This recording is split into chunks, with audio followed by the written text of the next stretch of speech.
back to another show, man. We're so excited. The draft was a few days ago. A lot of good picks, a lot of bad picks. And we're gonna talk about everything right here. Somebody came back. Somebody came back. All that and more right here on Son of a Gun.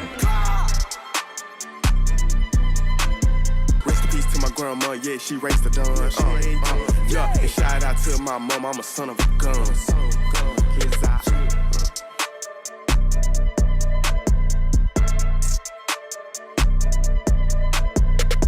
Hey, welcome to the show, man. Super glad y'all are here. Super excited to get this underway, talk about these draft picks. I'm joined by my man's Big Mike. Hey, yo. Here, and I know y'all see the uniforms. Hey, yeah. Yeah, you see the jerseys. Yeah. What kind of jersey you got on, man? Hey. So we probably ought to mention the elephant in the room. Uh-huh. After a year of starvation, guess who's back in the nation? Return of the Mac. Oh, yeah. You see it. So if I can have your attention, I intend to mention that he's going to run with intention. Yeah, he is. Like a man on a mission. Hey, he better. He'll be a nightmare for some of y'all. Hey. But for us, it'll be a dream. Yeah. Y'all ought to help me welcome Zeke back, baby, to America's team. Yeah! I need to see my boy eat up. My boy better get back and eat up, man. Jeez. Let's go. Hey, welcome back. Yeah. Tony Pollard who, man? We'll see y'all. No, I'm just kidding. But, hey, the draft was a few days ago, and I think the biggest headline of them all was the Atlanta Falcons. With the 8th pick in the draft, they pulled Michael Penix out of amateurism into the professional ranks. He's a quarterback out of Washington, and a lot of people had him ranked in the top 30, top 35-ish. Wasn't really going to be a first top 10 pick, And then the Falcons a few weeks ago, they signed Kirk Cousins on one good foot, who's 36 years old, to 4 years, $180 million. How you like me now? I personally think this pick is crazy, but I understand why they did it. Let me tell you this, okay? So when they did it, I was like, yeah, that's just Falcons being Falcons. If the dumbest option is on the table, they're going to take it, right? But then I sat down, I thought about it, and you never know when your next opportunity to get that cornerstone player for your team. Usually your quarterback, you never know when that's going to be. And so they said best guy on the board right now, Michael Penix, right? Kirk Cousins, he could get hurt the first play like Aaron Rodgers did, right? And then boom, we got our guy who's going to take over the franchise. Now we look like geniuses. So I can understand why they did it. I think they needed to address the defense, especially defensive end with Turner still out there. At that point, I think they should have got him, but still kind of dumb. Well, it is, and like you said, when it happened, everybody in Atlanta just lost their minds, and as we should, because that was a crazy pick at the time. But I agree with you. Like you said, Cousins is 36. This is going to give him a year, maybe two, if Cousins stays healthy, to learn the NFL game, right, to get used to the speed. I think what they have seen is they looked over at the Dallas Cowboys and Cooper Rush and how when Dak got hurt, they really didn't lose a beat, right? So I think that's what they're looking at and get him seasoned slowly but surely, but they plan on it being his team. And if you look back at the Falcons' history, who was their most exciting left-handed quarterback? Michael Vick, man. Let's not forget about the ATL legend coming over here throwing balls 80 yards down the field on a line. And he could probably throw it, and then he was so fast he could sprint after it and probably catch it. The dude was unbelievable. One of the best quarterbacks to ever play the game. He was the Allen Iverson of football. He changed the way people looked at the game. He brought swag.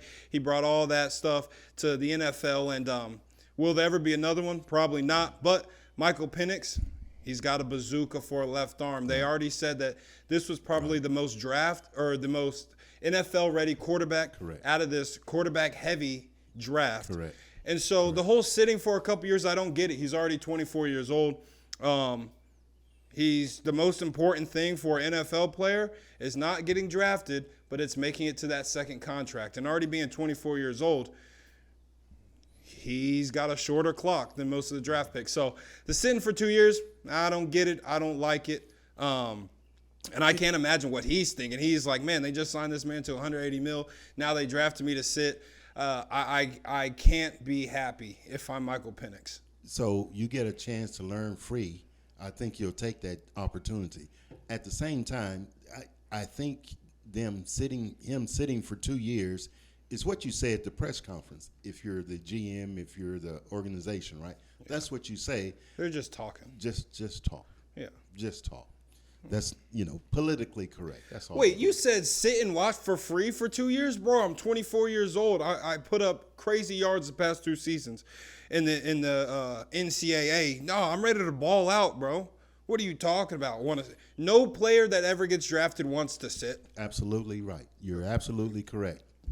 So what are you talking about? What do you mean you get to watch for free? He's supposed to just be happy with that. Oh, I get a clipboard and a nice little Falcons cap. No, cut it out.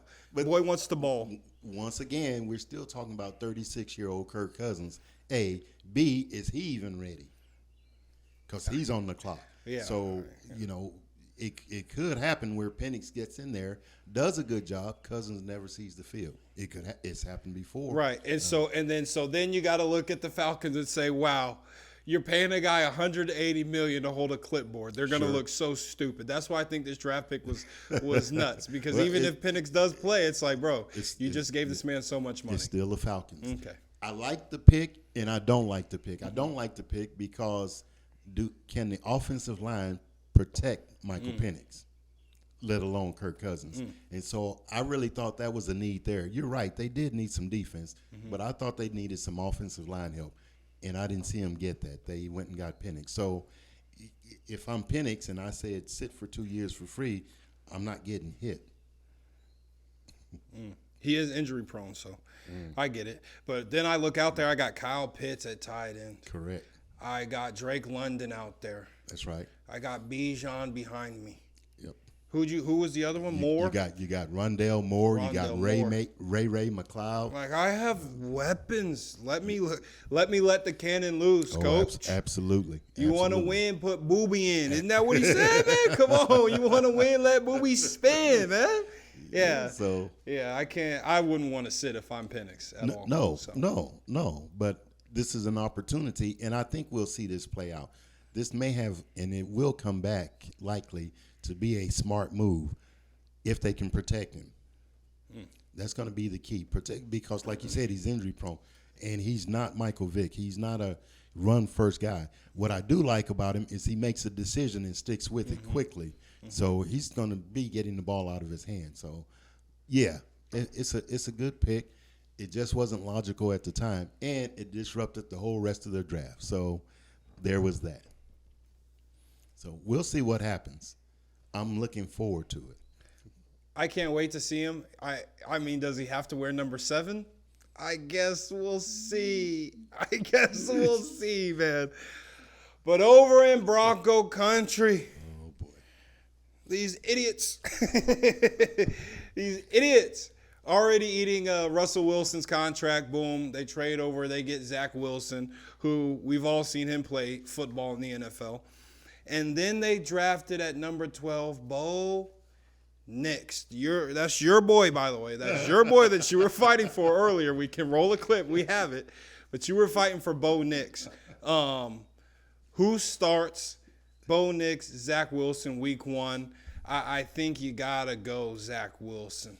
Maybe you should go Zach Wilson, but I'm starting to think that Sean Payton and company brought in Zach Wilson to be the primary backup in case things go south.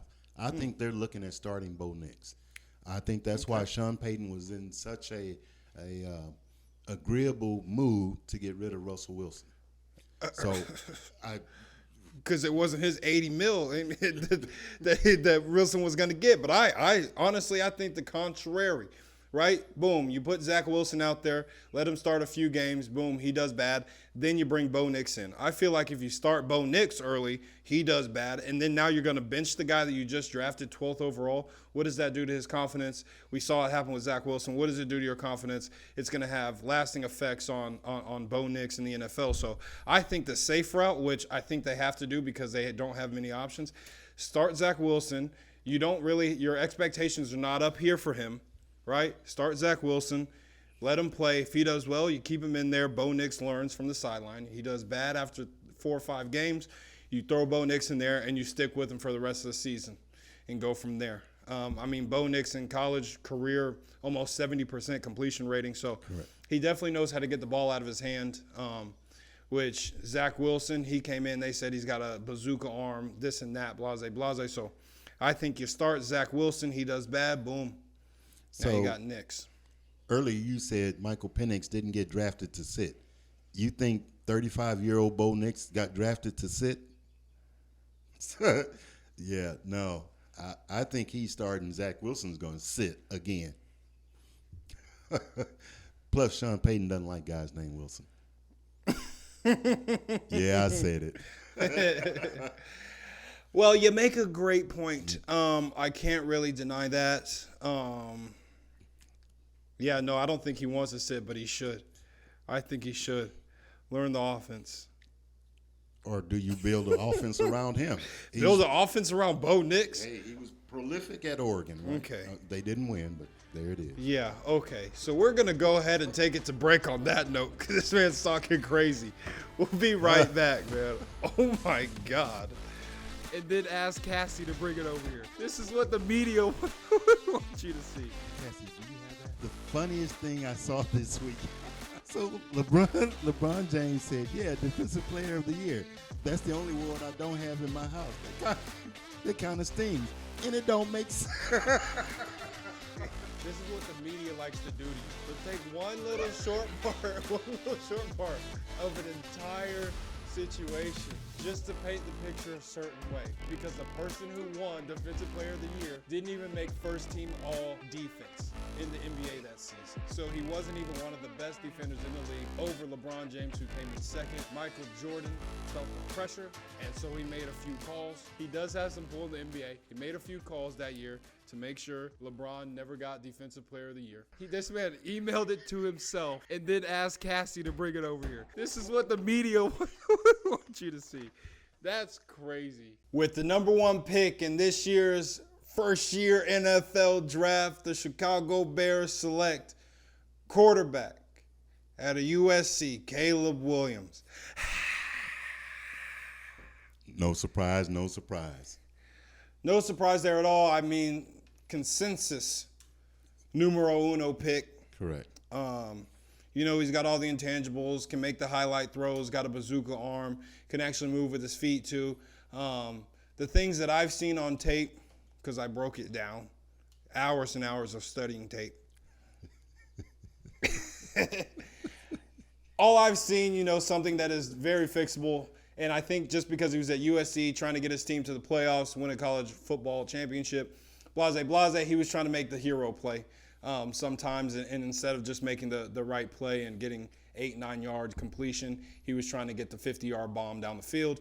So he would, move out of the pocket when he didn't really need to, or not just hit the little dump off. But is that really like a terrible thing? No, it's not like he's inaccurate or he doesn't process the game. He's got all of that. So I think he's consensus number 1, easy to pick, first overall. And, we'll see how he does. So I want to throw just a little wrench in your monkey, or a monkey in your wrench. Would he have been the 1-1 if the Bears had not had the first pick?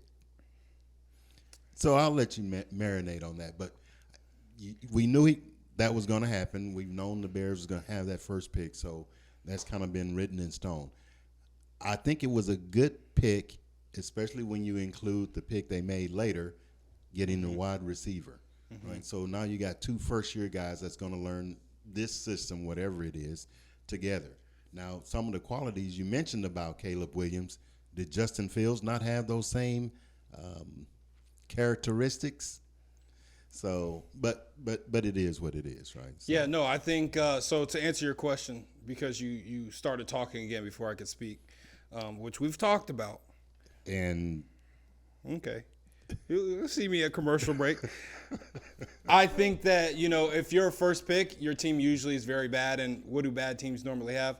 Bad quarterbacks. So I think for the most part, they usually have a bad team. right, the whole team is bad, and so what is the most important position on the field in the NFL?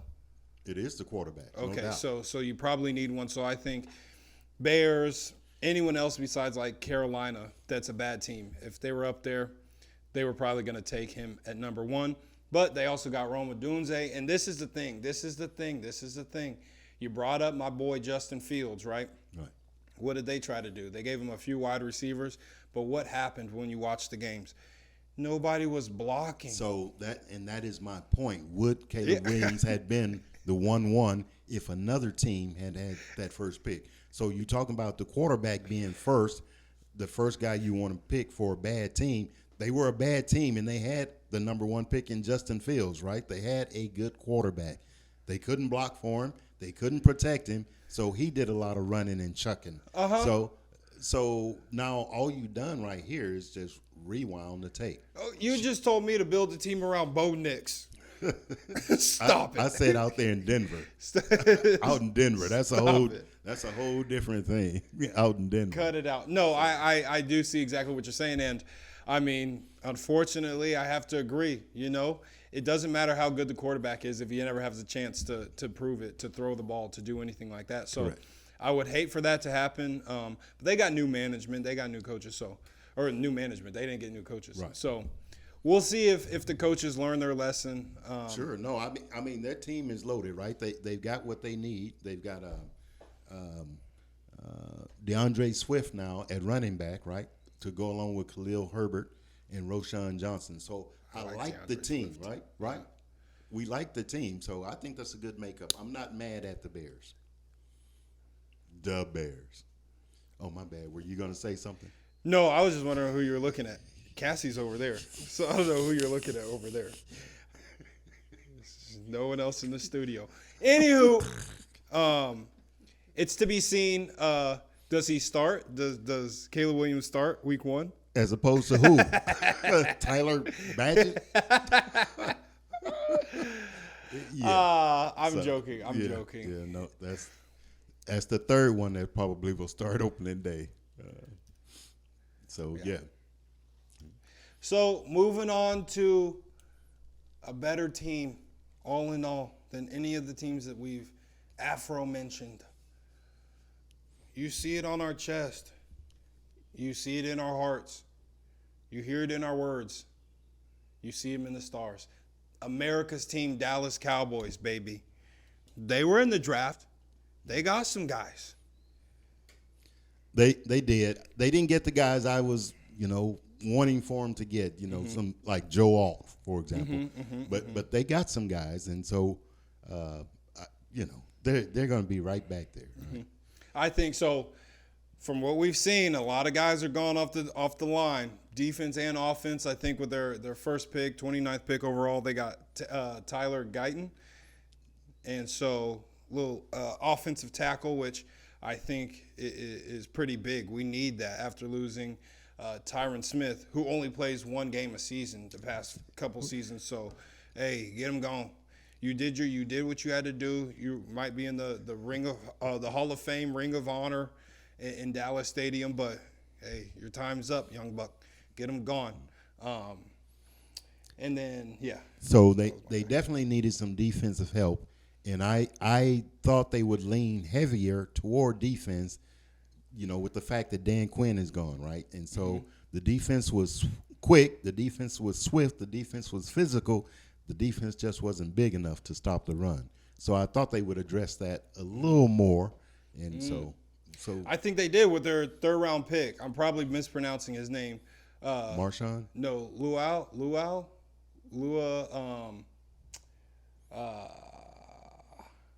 Maris Liafua. Yes. Yep. Yeah. Yep. They took him. What could we not do last year against opposing offenses? We could not stop the run. Just refused to stop the run. So then when they got a lead, what did they do? And then what could we do?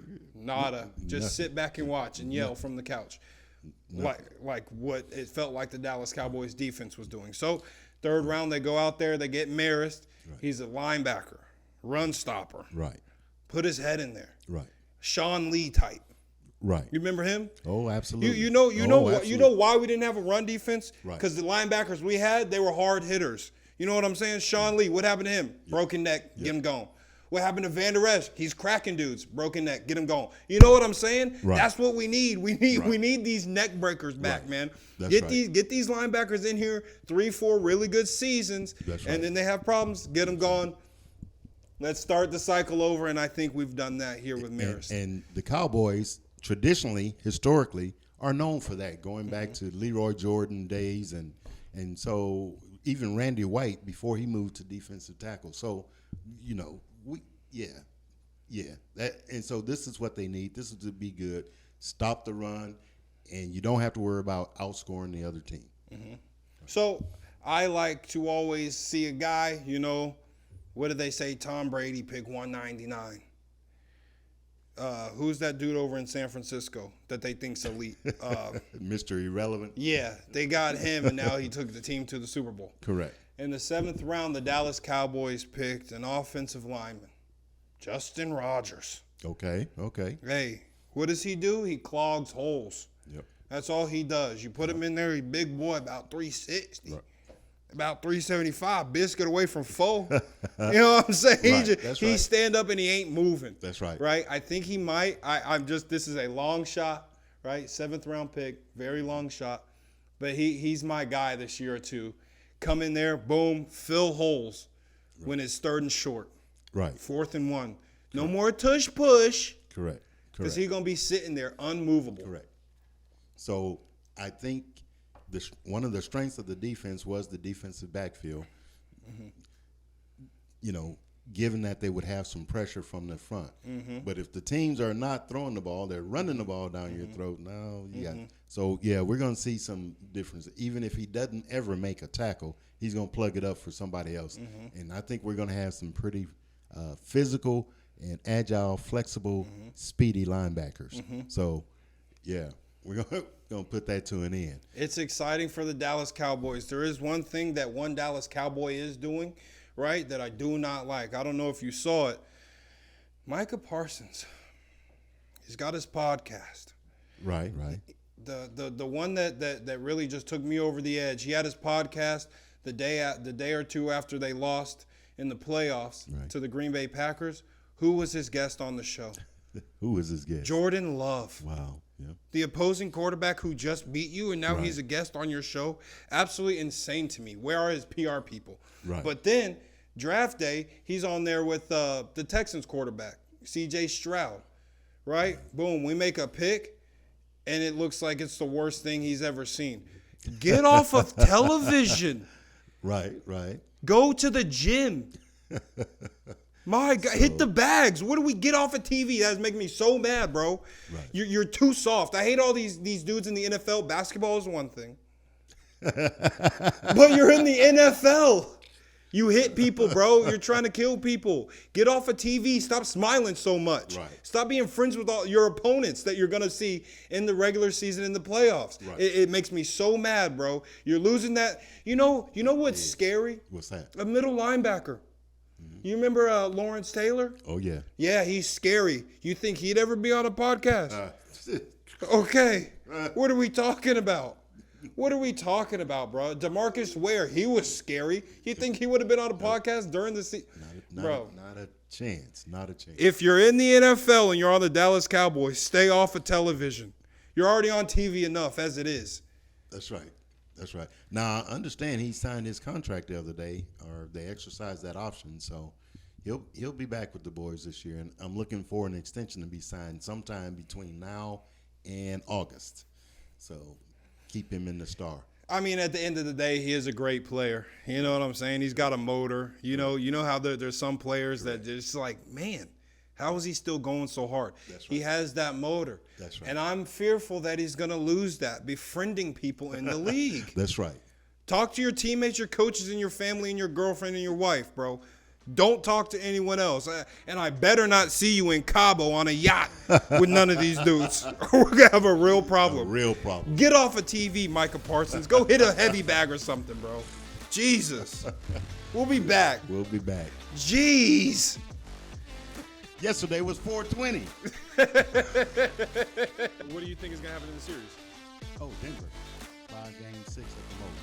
LeBron James still had 27 points, 8 assists, 6 rebounds, and then AD had 32.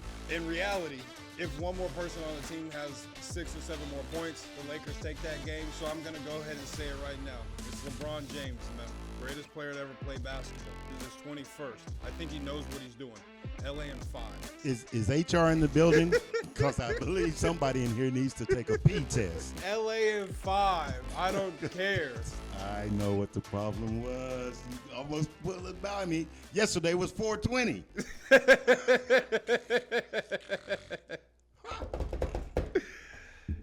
It was. Murray lets it fly. Yeah! Oh my God! Hey, we're back. We had to take a moment, let him settle down. He got a little irate, but yeah. So we're back, and let's talk about what the Patriots did in drafting Drake May. What do you think about that? I think Drake May's got a bazooka. He can make all the throws on the field. There's a couple bad things, or not bad things, but things that stand out to me that are not positives. We've got limited tape. And what did I tell you earlier? I've been studying tape. Right. Been watching tape. Right. 30 minutes in and out with Drake May. He doesn't have a lot of tape over there at UNC. He's not playing the best competition, right? He's not going up against SEC opponents every single week. Sure. You know, NFL guys, and that's one thing that I look at when it comes to the draft. Who are you playing against, right? It doesn't matter. Okay. You put up 60 points against Helen Keller's School for the Deaf and Blind. Does it really count? You know what I'm saying? Compared to if you did that against Alabama, that's a whole nother thing. And one thing, I find that interesting. Whoa. We'll come back to that. Whoa. Now, what we don't want to do is start talking when I'm speaking. I right? tell you what. I mean, you made these That's accusations. what we don't want to do.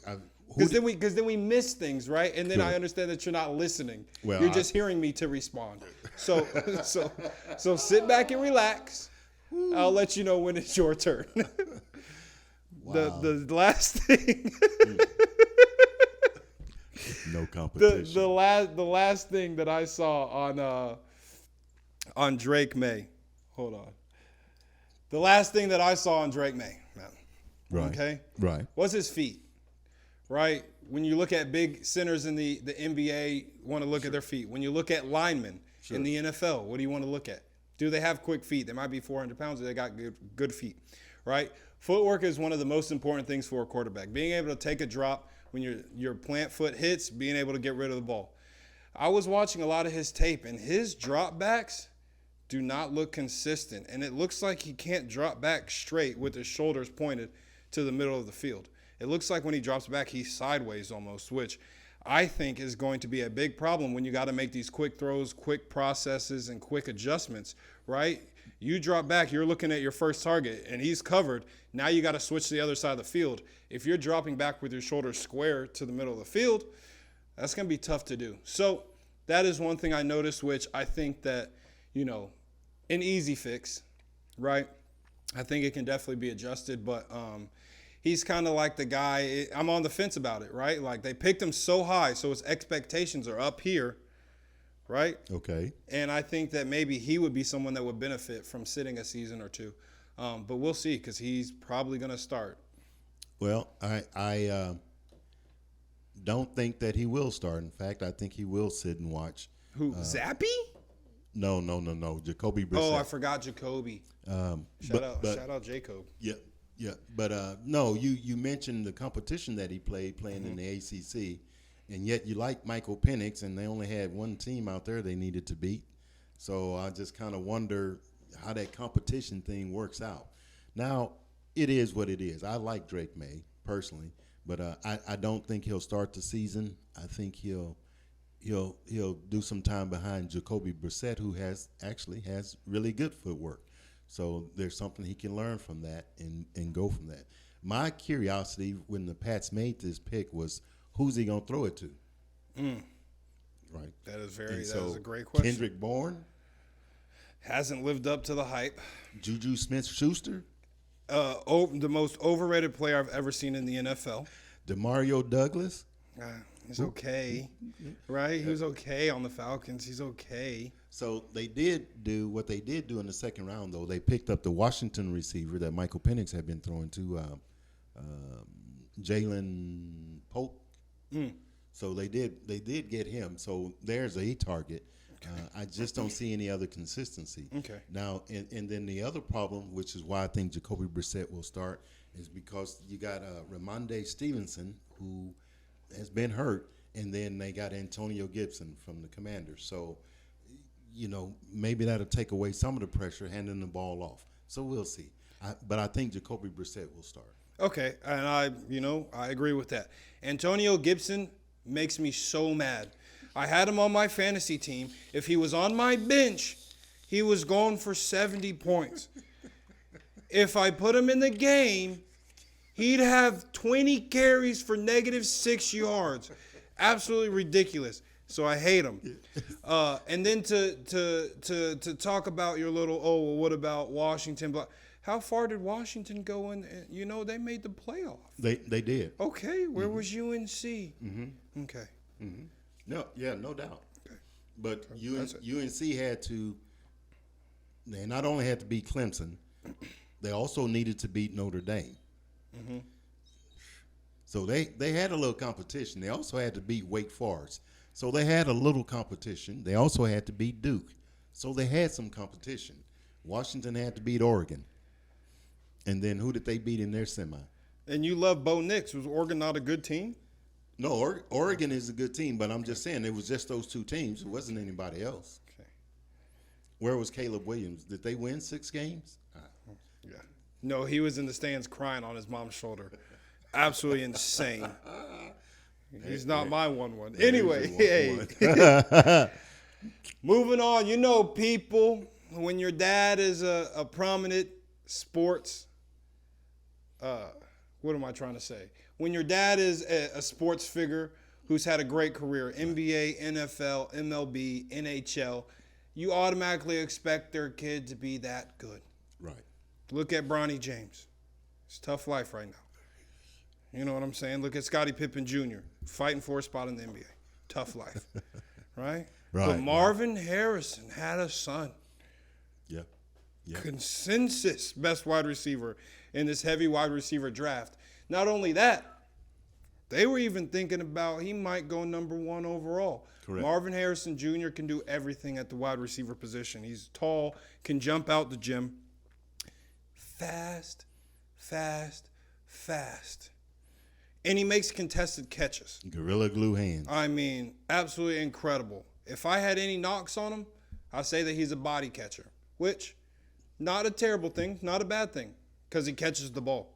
But in the NFL, being open is completely different than being open in college. That's correct. And so guys are going to be all over him. So when you try to body catch with a guy all over you, it's calls for interceptions, batted down balls, things like that. So that might be one thing I look out for. And when I say that, though, I also want to say that, you know who else was a body catcher?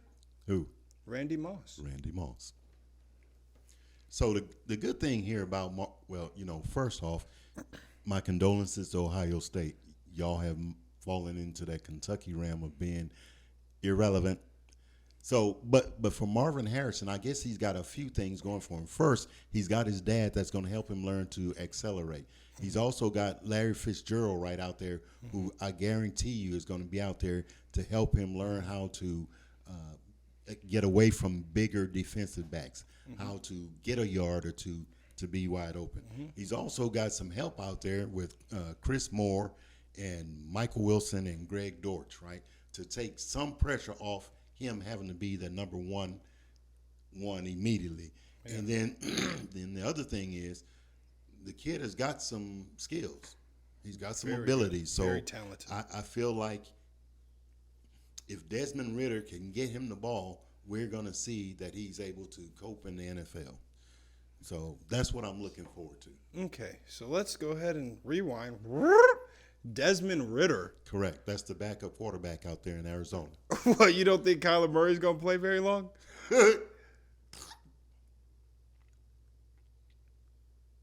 Got it. Okay, well, hopefully Desmond Ridder has done a complete 180 than what he was doing with the Atlanta Falcons, because talk about a train wreck personified. Right. There it was. So if it's not Kyler Murray, hopefully it's Desmond Ridder, but I think that he has great projection and definitely can have a good NFL career. And they've got some help right in the backfield. They do have James Conner, Imari DeMarcado. Every time it seemed like that guy touched the ball last year, it was exciting, thrill a minute. And then they went out and picked in the third round the running back from Florida State, Trey Benson. So they got some help in the backfield to where play action could find Marvin Harrison on a seam route easily. Whether it's Kyler Murray or Desmond Ridder, I think both of them are capable of making that throw. And, I would say 5 out of 20 chances that's in the end zone. Okay, Desmond Ridder does not have the talent to make that throw. Let's just say that right here.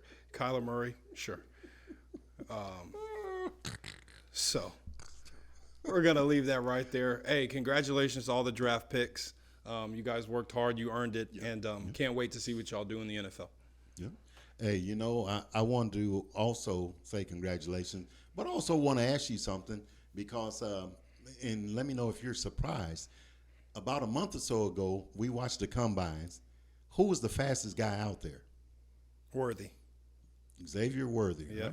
So you would think that he would have gone in the first round or, the top 10. We're talking about receivers. You know where he ended up, right? He ended up in Kansas City. I saw that. So I saw that. what do you think about that? How did those other teams let him, the fastest man in the combine in college football, last to get to the Super Bowl champions, who need what? A fast receiver. So I said it once and I'll say it again. Patty Mahomes and the commissioner are in bed together. I don't know how they're doing it. I don't know how they're doing it, but they have to be cheating. I mean, you get rid of Cheetah, right? And then you just get the fastest guy to ever run a 40 in the NFL Combine a few years later. Right. It is absolutely insane. I think Mahomes might throw for 10,000 yards this season now. I mean, Jesus. And we know he's got hands, right? He is also fast, but he does have hands. Right. But I think it is ridiculous that they let him fall that far. But, Kansas City, they somehow figure out a way to get these guys. And I don't know. I'm still struggling to understand how they're doing this. You know what I'm saying? But, hey, congrats to them. I will say this, though. Worthy is 165 pounds. Yeah, okay. I'm not in the NFL, and I weigh 55 more pounds than him. Right. Before breakfast. Sure. Before I get a biscuit in me. Sure. Bro, these safeties are just going to have the time of their lives if he runs over the middle.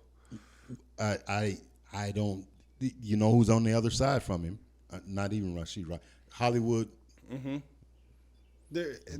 Hollywood Brown. So, I mean, there's like 9 routes on both sides. Yeah. So, safety where? Yeah, well, I'm just saying they might do it once or twice, but these safeties are just going to tee off on these guys. So, good luck, little fellas.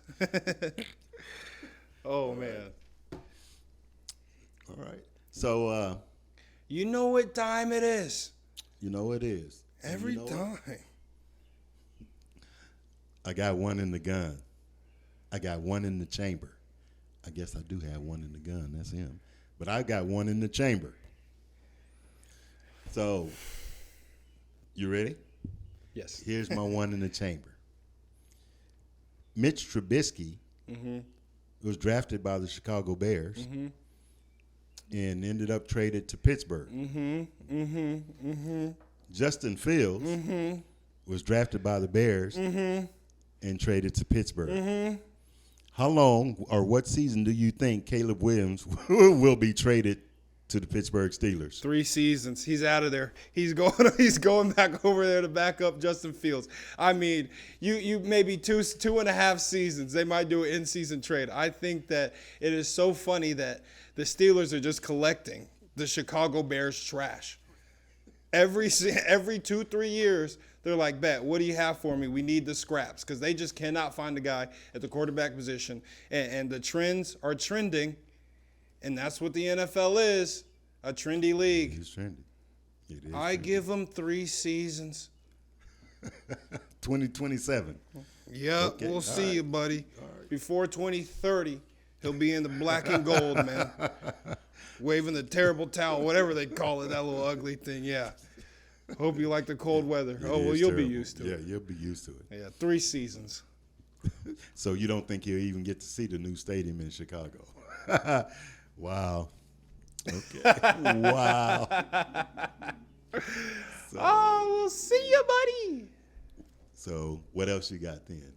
That's it, man. I think we're done. We wrapped up the draft, giving Caleb Williams, who I have my concerns about. I mean, he cried on his mom's shoulder after a regular season loss, which is crazy to me.